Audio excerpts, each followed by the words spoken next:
বন্ধুরা, উড়িষ্যাতে কোণার্কে সূর্য মন্দির, উদয়গিরি, ধবলগিরি এবং আরও অনেক কিছু সাইট সিন আছে ঘোরবার। আর সেই ঘোরার জন্য আমরা একটু অন্যরকম প্ল্যান বেছে নিয়েছিলাম। প্রথম দিকে আমরাও ওটিডিসির প্যাকেজে যাওয়ার চেষ্টা করেছিলাম, কিন্তু ওটিডিসির পর্যাপ্ত বাস বা ফোর হুইলার না থাকার কারণে ওটিডিসি ট্যুর প্যাকেজ বুক করতে পারিনি। কিন্তু কথায় বলে না, রাখে হরি মারেকে, ভগবানের যেটা ইচ্ছে ছিল সেটাই হলো। আমরা যেভাবে ঘুরলাম তাতে কিন্তু ওটিডিসি প্যাকেজের থেকে কিছু কম ছিল না। ঘোরাটাও কমফোর্টেবল হয়েছে এবং নেই কোনো টাইমিংয়ের কড়াকড়ি, সবটাই আমাদের হাতে ছিল। তো চলুন আমি কিভাবে ঘুরেছি সবটা আপনাদের সাথে শেয়ার করব এবং ওটিডিসির সাথে আপনাদের পার্থক্যটা বুঝিয়ে দেব। শুরু করি আগের দিনের রাতে ওটিডিসির বুকিং কাউন্টারের অফিস থেকে। আমার পেছনে আছে ওটিডিসির অফিস। তো এখানে একটা ঘটনা ঘটলো। আগামী যে 1 তারিখ আছে ফেব্রুয়ারি মাসের 1 আর 2 তারিখ, সেখানে কিন্তু কোনোরকমভাবে এনাদের এখানে ট্রাভেলার গাড়ি আর যে বাস আছে কোনো রকম সিট নেই। তো সেই কারণে আমাকে কী করতে হলো, 4 হুইলার ওনারাই অ্যারেঞ্জ করে দিল। আমাকে এক্সট্রা করে কোনো কিছু বাইরে খুঁজতে হলো না, ওনারাই অ্যারেঞ্জ করে দিয়েছে। তো সকাল 7:30টার সময় আমরা বেরিয়ে যাব। হয়তো আপনারা দেখে বুঝবেন যে আমরা ওটিডিসির এখানে আসলাম, কিন্তু বাস বা ট্রাভেলারতে আমরা যাচ্ছি না, আবার পার্সোনাল কার। তো সেই কারণে এই মেসেজটা আপনাদেরকে বলে রাখলাম। Good morning from Puri. আজকে 1 ফেব্রুয়ারি। তো এখন আমরা আজকে কি করব, পুরীর যে সাইট সিন আছে সেগুলোতে ভিজিট করব আর সেগুলো ঘুরবো। আর সেই ঘোরার জায়গাগুলো আমি এই চ্যানেলে তুলে ধরবো। তো আমাদের গাড়ি, যেহেতু গতকাল আমরা ওটিডিসি অফিসে গেছিলাম, সেখানে আমরা কোনো কিছু পাইনি গাড়ি, আর ওদের বলছে যে গাড়ির সংখ্যাও কম এখন বর্তমানে। তো সেই কারণে ওখান থেকে ওনারা সাজেস্ট করলো যে আমাদের একটা 4 হুইলার নেওয়ার জন্য। সেই জন্য আমরা এখন ঠিক চৈতন্য মহাপ্রভুর যে স্ট্যাচু আছে সেখানেই আমরা এখন আছি, ওয়েট করছি গাড়ির জন্য ওয়েট করছি, কখন গাড়ি আসবে তারপরে যাব। আর এখন ঘড়িতে বাজছে 7:30টার মতো। আর যদি বাসটা পেয়ে যেতাম তাহলে তো আমাদের আরও সকালে বেরিয়ে যেতে লাগতো। 6:30টার মধ্যে বাসে করে গেলে পরে 6:30টার সময় গাড়ি আমাদের চলে এসছে। এই যে গাড়ি এখানেই আছে গাড়ি, এই গাড়িতেই আমরা এখন যাব ঘুরতে। তো এখন মোটামুটি বাজছে টাইম 7:51। ভিডিওর মধ্যেই আমি বলে রাখবো গাড়ি খরচা কত পড়েছে। বেরিয়ে পড়লাম প্রথমে আমরা কোণার্ক মন্দিরে। পুরীর থেকে কোণার্কের যে মন্দির আছে সেটার দূরত্ব হচ্ছে 40 কিলোমিটার অ্যাপ্রক্স। গাড়ি ছিল আমাদের এট্রিগা, এর সিট ক্যাপাসিটি হচ্ছে 7+1, আর আমরা ছিলাম 5 জন মেম্বার টোটাল। যাওয়ার সময় রাস্তায় অসংখ্য কাজু বাগান দেখতে পেলাম।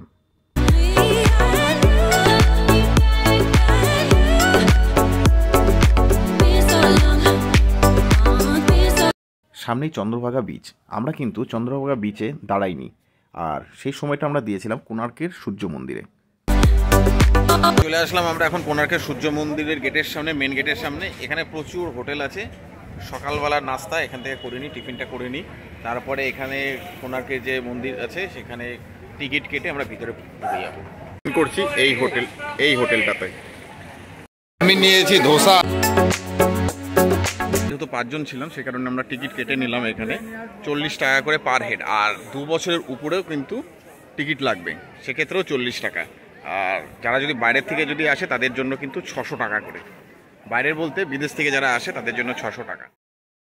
কোণার্ক মন্দিরের ইতিহাসটা খানিকটা বলে রাখি। আনুমানিক 1300 শতাব্দীতে এই মন্দির প্রতিষ্ঠা করেন রাজা প্রথম নরসিংহদেব। আর এই মন্দিরের গায়ে কিন্তু একদম নিচ থেকে নিয়ে উপর পর্যন্ত পাথরের নানান রকম কারুকার্য দেখতে পাওয়া যায়। মন্দিরের সামনে সবার উপরে দেখা যাচ্ছে সিংহ। এই সিংহ কিন্তু ক্ষমতার প্রতীক। তার নিচে আছে হাতি। হাতি হচ্ছে সম্পদের প্রতীক, আর এদের মাঝেই পিষে মরছে মানুষ।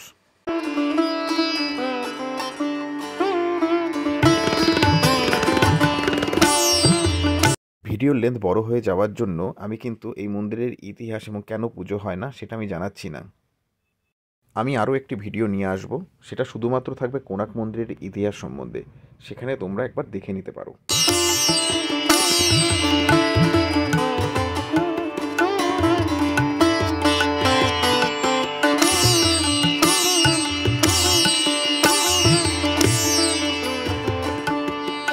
কোণার্কের মন্দির দেখা হয়ে গেল। এখন যাচ্ছি আমরা এখন ধবলগিরিতে। তো গাড়ির কাছে যাচ্ছি।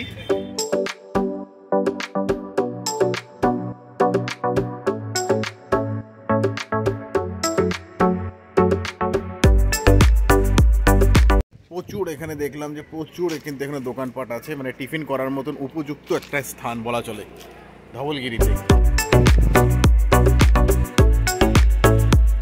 সিঁড়ি আছে, সিঁড়িতে উপরে উঠতে হবে, আর সিনিয়র সিটিজেনদের জন্য লিফটেরও ব্যবস্থা আছে।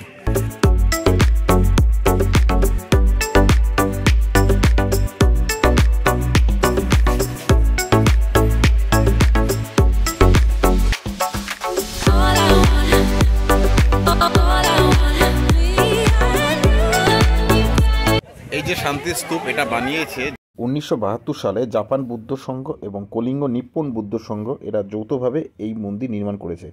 আর এই ধৌলিগিরির শান্তিস্তূপ কিন্তু পিস প্যাগোডা নামেও পরিচিত। উপরে উঠে দেখে আসি, চারিদিকে 4টা গৌতম বুদ্ধের ধ্যানমগ্ন মূর্তি আমরা দেখতে পাবো এর উপর।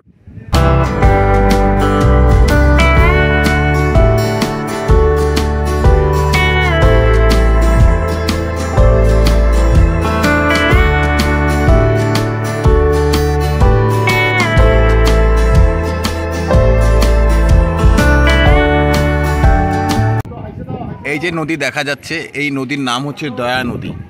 এই নদী আর অশোকের মধ্যে একটা কিন্তু অনেক বছর আগেকার একটা ইতিহাস আছে। এই ইতিহাসটা আমি তোমাদেরকে এখন বলছি। এই দয়া নদীর নিকটবর্তী ধলি পাহাড়ের কাছে মৌর্য এবং কলিঙ্গ বাহিনীর মধ্যে ভীষণ যুদ্ধ হয়।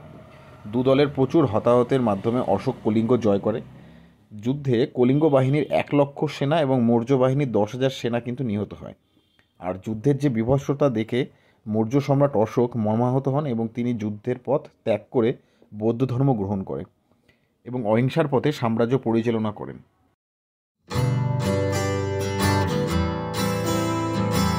ধবলগিরির শান্তিস্তূপ দেখে এখন আমরা বেরিয়ে পড়লাম লিঙ্গরাজ মন্দিরের দিকে। এখন আমাদেরকে নিয়ে আসলো লিঙ্গিপুর একটা জায়গাতে, দুপুরে লাঞ্চ করবো বলে। তো এখন আমরা এই পিছনের যে হোটেলটা আছে সেখানে ঢুকে যাব। পাপা তুমি কি খাবে? পাপা তুমি কি খাবে? এখানকার রিভিউ বলতে খাওয়া দাওয়া মোটামুটি ভালোই ছিল। আমরা ডাল, আলু ভাজা, ফিশ কারি আর এগ কারি নিয়েছিলাম। তো খাওয়া মোটামুটি ভালোই ঠিকঠাকই ছিল।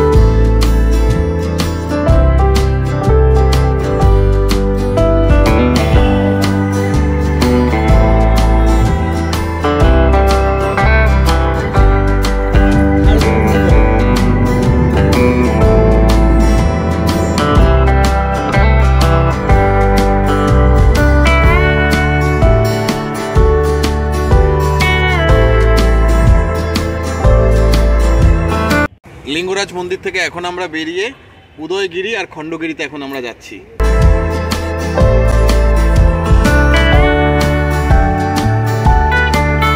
বিন্দুসাগর।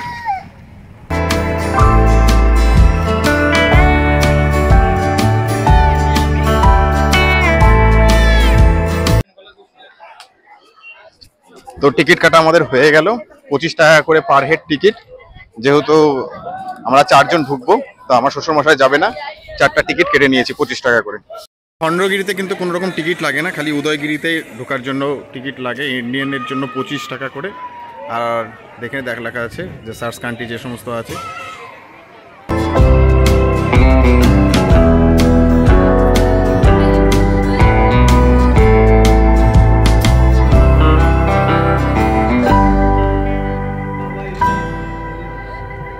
আমি এখন আছি উদয়গিরিতে। তো উদয়গিরিতে 18টা আর খণ্ডগিরিতে আছে 15টা এরকম ধরনের গুহা। আর এই সমস্ত গুহার কিন্তু অনেকগুলো নাম আছে, যেরকম কোনোটা হাতি গুহা, কোনোটা রানী গুহা, এগুলো আমি পরে বলছি গুহার নামগুলো। আর এটা কলিঙ্গ রাজা যে খারবেল ছিল তার সময় জৈন সাধুরা এখানে থাকতো বলে কিন্তু মনে করা হতো, যেখানে এই সাধুরা এই গুহাগুলোর মধ্যেই থাকতো তখনকার দিনে। তো এটা হচ্ছে উদয়গিরি, আর ওইটা পাশেরটা হচ্ছে খণ্ডগিরি। ওই খণ্ডগিরি ওই যে ওটা মন্দির মাথায়। যেরকম এখানে দূরে দেখা যাচ্ছে এই গুহাটার নাম হচ্ছে পাতালপুরি গুহা উদয়গিরিতে।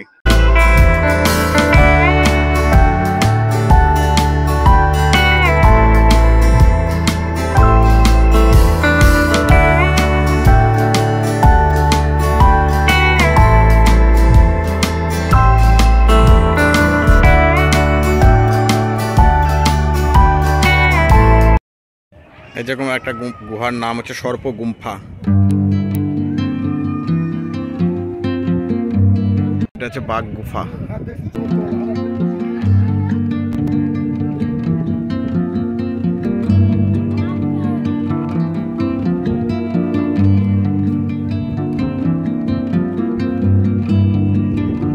এও এক বেশ অ্যাডভেঞ্চারের মতনই লাগছে, এই পাহাড়ে উঠা এবড়ো খেবড়ো পাথরের উপর দিয়ে, কিছুটা সিঁড়ি করা আছে আবার কিছুটা সিঁড়ি নেই।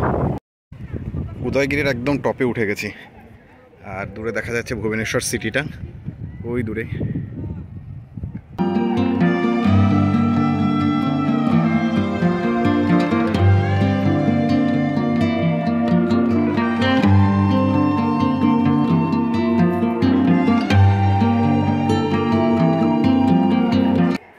একদম পৌঁছে গেছি গুহার মধ্যে।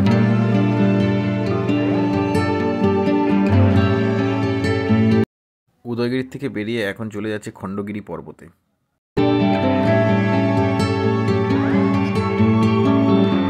এখন যাচ্ছি খণ্ডগিরির মন্দিরে, সে জৈন মন্দিরে এখন যাচ্ছি।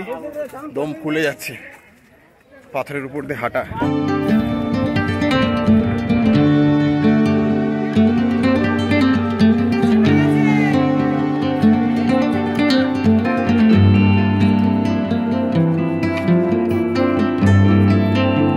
ভিতরে কিন্তু ফটো বা ভিডিও করা কিন্তু অ্যালাউ নেই, তো সেই কারণে আর ভিতরে আমি ঢুকছি কিন্তু ভিডিও দিতে পারছি না ভিতরের মন্দিরের। বাইরের থেকে যতটুকু হচ্ছে ততটুকুই দিয়ে দিচ্ছি।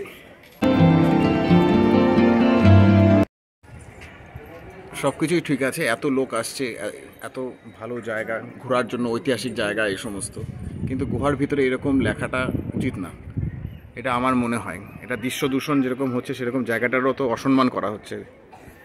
তো আপনাদের কাছে একটাই রিকোয়েস্ট যে এই সমস্ত জিনিস করবেন না। তো আমরা উদয়গিরি খণ্ডগিরি দেখে এখন চলে এসেছি সাক্ষী গোপালে। তো সাক্ষী গোপাল মন্দির এখন দেখব, তো সেই কারণে এখানে চলে আসলাম। আমাদের ট্যুরে নন্দনকানন যেরকম চিড়িয়াখানা ছিল সেরকম ছিল চন্দ্রভাগা বিচও, কিন্তু আমরা এই দুটোতে যাইনি, কারণ কি অনেক আমরা চিড়িয়াখানা দেখেছি আর বিচ তো সব একই হয়। আর আপনাদেরকে আরেকটা যেটা জিনিস বলার ছিল সেটা হচ্ছে যে আমাদের এই ট্যুর কস্ট গাড়ির যে আছে খরচা, সেটা কিন্তু 3500 টাকা লেগেছে। আর যদি আমরা ওটিডিসির প্যাকেজে যেতাম সেখানে পার হেড ছিল 535 টাকা করে। এখন আপনারাই হিসাব করে দেখুন কতটা কমফোর্টেবল হয়েছে ঘোরাটা আর কত কিছু আমরা দেখেছি।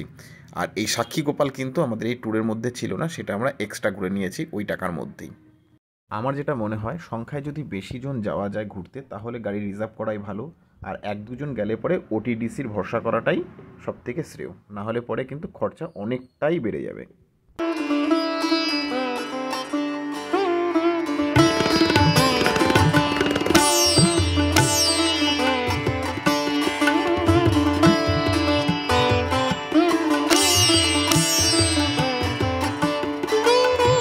সাক্ষী গোপাল দেখে আমরা বেরিয়ে পড়লাম স্বর্গদুয়ারের দিকে।